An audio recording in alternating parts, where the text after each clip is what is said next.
Hi everybody, my name is Shauna and this is the American English Podcast. My goal here is to teach you the English spoken in the United States through common expressions, pronunciation tips, and interesting cultural snippets or stories. I hope to keep this fun, useful, and interesting. Let's do it. All right, welcome back. In that snippet, you heard my mom answering the question, what is it like to visit the Amish community in the U.S.? Later in this episode, I'll talk a little bit about the Amish communities that live in the United States. You may know them as the group of traditionalists that do not use modern technology or wear modern clothing, but there are so many other interesting facts about their history and lifestyle that are worth learning. So stay tuned. We'll go ahead and start with a joke. Why did the Amish woman divorce her husband? Any ideas? He was driving her buggy. All right. So why did the Amish woman divorce her husband? Okay. Why did she separate from her husband?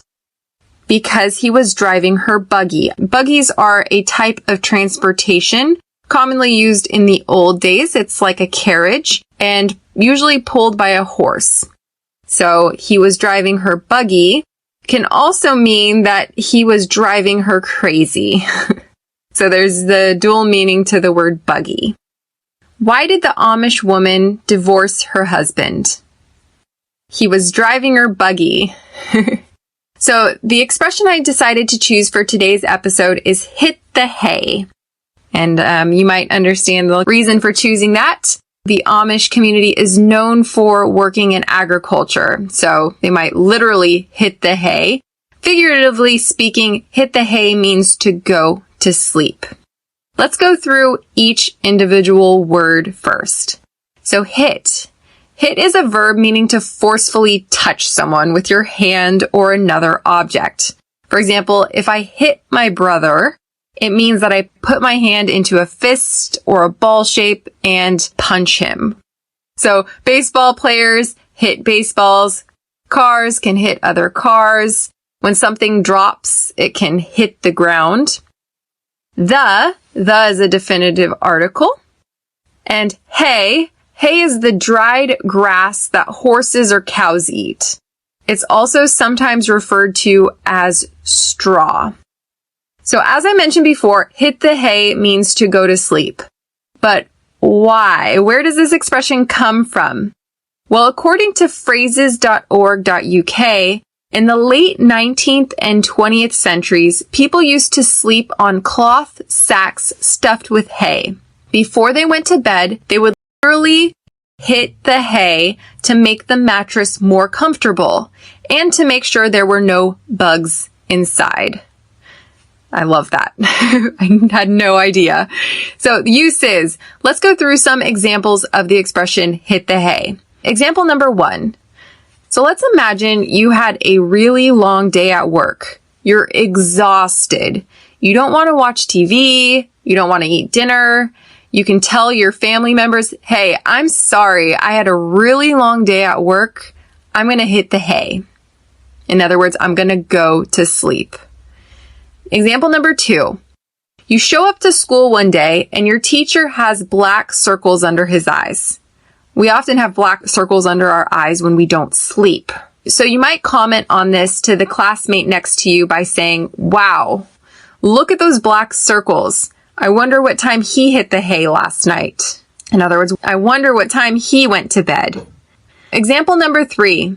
Your mom doesn't want you to go to bed late because you have a big test in the morning. She might say to you, you should hit the hay. You have a long day ahead of you. All right, let's go ahead and do a listen and repeat exercise to practice your pronunciation. Repeat after me. Hit. Hit the. Hit the hay. So I'd like to point out here that there's a stop T, right? A T that is not pronounced before the T in hit. Repeat after me. Hit. Hit. Right? If you put a piece of paper in front of your mouth while you say the word hit, the paper should move because you're pressing air out of your mouth instead of pronouncing the T, right? And don't be discouraged if you can't create this sound right away. It's commonly used in regular spoken conversation, and it's best to just recognize that that stop T is there. It's also very common when words end in a T and nothing follows, or perhaps another consonant follows. Let's go ahead and work through one sentence and talk about conjugation. So listen and repeat after me. I hit the hay at 8 p.m. You hit the hay at 8 p.m.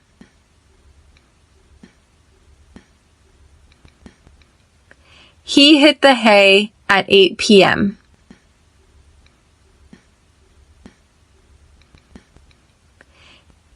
She hit the hay at 8 p.m.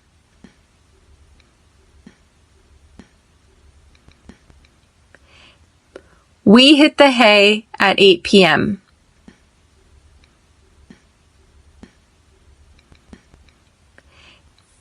They hit the hay at 8 p.m.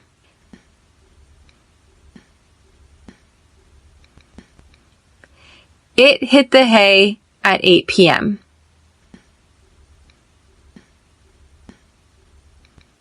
All right, so let's begin the fun fact. Can you guess who I'm talking about? So this group has the fastest growing population in the US. Many within this group do not use modern technology, such as cell phones, computers, or cars. They don't use electricity. They are hard-working Americans, but English is not their primary language. They actually speak dialects of German. Any ideas? All right, so if you were listening in the beginning, I already mentioned this, the Amish. So who are the Amish? Right, so the Amish are actually a traditional Christian group that was formed by Jacob Ammon, in the 1600s in Germany during the Anabaptist movement. Right, so in the 1700s, a large group of Amish moved from Germany to Pennsylvania, which is a state in the United States, fairly close to New York. They came in search of religious freedom. And once they were there, they built settlements, they built homesteads, which are kind of farmhouses on agricultural land. To this day, you can still find Amish communities in areas of Pennsylvania, as well as in a lot of areas in the United States and in Canada. So these Amish communities, the old order Amish, have agricultural lifestyles where they spend their days farming the land, they harvest grain and cultivate fruits and vegetables, and they take care of livestock, right? Livestock being farm animals, cows, sheep, pigs, etc. So, as I mentioned, they speak dialects of German. Little fact, we actually say Pennsylvania Dutch, and Dutch actually refers to the people in these communities as well as the language that they speak. But it's actually a misinterpretation of Deutsch, which means German, because there's nothing to do with Dutch people, which come from the Netherlands, or the language, right? Dutch is a language as well. It's a common misunderstanding. So what's so interesting about the Amish? Well, as I mentioned, there are some very strict rules within the communities. The Ordnung is the list of rules or guidelines that the Amish follow. And the strictness of these guidelines may vary from community to community. But the most common ones that are followed are the use of electricity. So the Amish regularly use kerosene lights and candles instead of electricity. They are not allowed to own certain technology. For example, they can't own cars, cell phones, or computers. And I think that's considered one of the most well-known sacrifices that they make. And of course, that also is the reason why they have buggies, as I mentioned before, these horse-drawn buggies instead of cars, right? Instead of cell phones and computers, news is usually spread on foot or by word of mouth or by letters. Right? There's actually some contradiction here because if you look online, some communities can use computers and cars, rental cars, if it's for non-Amish related business. So there are businessmen in these communities. Even at my supermarket, they sell Amish butter. It's extremely expensive. I think it's definitely churned by hand. Divorce is not allowed, and running for political office is not permitted. Now, the ordinance also outlines the clothing that people in the community can wear. So if you look at pictures online, you'll see that people dress very plain. So there's no design to the clothing. There's not really any flair. If the trend is to wear bell bottoms, they don't follow the trends. Women regularly wear plain colored dresses and bonnets, and men suspenders and plain colored shirts. They're very, very modest. Right? Most of the body is covered, and also it kind of protects skin damage for that agricultural work. Marriage also, you can't marry outside of the community. So you may be asking yourself, how big are the communities? Is it possible that you might have to marry your cousin? Yes, occasionally marrying someone within the community could cause certain sorts of metabolic disorders and diseases, which has made it really interesting for researchers who are interested in finding out more about inbreeding. Not to say that it always happens, but it's probably happening a little bit less now that the communities are growing at such a rapid rate. Right, so today Amish communities are in 8 different states, with the largest groups in Ohio, Pennsylvania, Indiana. The past 18 years, the numbers in every state have almost doubled in size. And this is partially because of birth control. Women are encouraged to have children.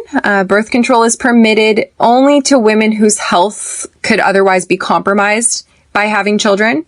With that said, an average Amish woman has about 7 children. The topic of Amish has recently become very popular in the United States, mostly because of television, one of them being Breaking Amish, which aired from 2012 to 2017 and filmed young adults from the Amish communities during Rumspringa, which is a period of their life that they can go and explore outside of the community and see if they want to stay Amish or if they want to break Amish or they want to become English, they say. So English is what they refer to as, Americans outside of the community. So also it brought up a lot of controversial matters. You can look up more information about vaccines if you're interested. Schooling.